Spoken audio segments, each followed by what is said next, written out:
महर्षि वेदव्यास के जन्म की कथा। प्राचीन काल में सुधन्वा नाम के एक राजा थे। वे एक दिन आखेट के लिए वन गए। उनके जाने के बाद ही उनकी पत्नी रजस्वला हो गई। उसने इस समाचार को अपने शिकारी पक्षी के माध्यम से राजा के पास भिजवाया। समाचार पाकर महाराज सुधन्वा ने एक दोने में अपना वीर्य निकालकर पक्षी को दे दिया। पक्षी उस दोने को राजा की पत्नी के पास पहुंचाने आकाश में उड़ चला। मार्ग में उस शिकारी पक्षी पर दूसरे शिकारी पक्षी ने हमला कर दिया। दोनों पक्षियों में युद्ध होने लगा। युद्ध के दौरान वह दोना पक्षी के पंजे से छूटकर यमुना में जा गिरा। यमुना में ब्रह्मा के शाप से मछली बनी एक अप्सरा रहती थी। मछली रूपी अप्सरा दोने में बहते हुए वीर्य को निगल गई तथा उसके प्रभाव से वह गर्भवती हो गई।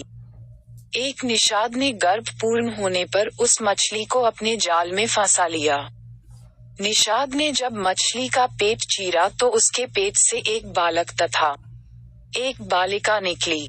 वह निषाद उन शिशुओं को लेकर महाराज सुधन्वा के पास गया। महाराज सुधन्वा के पुत्र न होने के कारण उन्होंने बालक को अपने पास रख लिया, जिसका नाम मत्स्यराज हुआ। बालिका निषाद के पास ही रह गई और उसका नाम मत्स्यगंधा रखा गया, क्योंकि उसके अंगों से मछली की गंध निकलती थी। उस कन्या को सत्यवती के नाम से भी जाना जाता था। बड़ी होने पर वह बालिका नाव खेने का कार्य करने लगी। एक बार पाराशर मुनि को उसकी नाव पर बैठकर यमुना पार करनी पड़ी।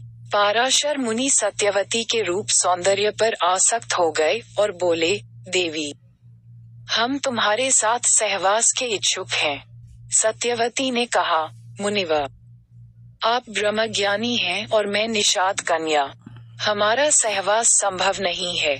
तब पाराशर मुनि बोले, तुम चिंता मत करो, प्रसूति होने पर भी तुम कुमारी ही रहोगी। इतना कहकर उन्होंने अपने योग बल से चारों ओर घने कुहरे का जाल रच दिया और सत्यवती के साथ भोग किया।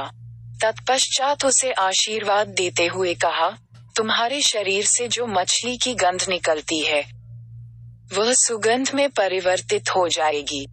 समय आने पर सत्यवती के गर्भ से वेद वेदांगों में पारंगत एक पुत्र हुआ।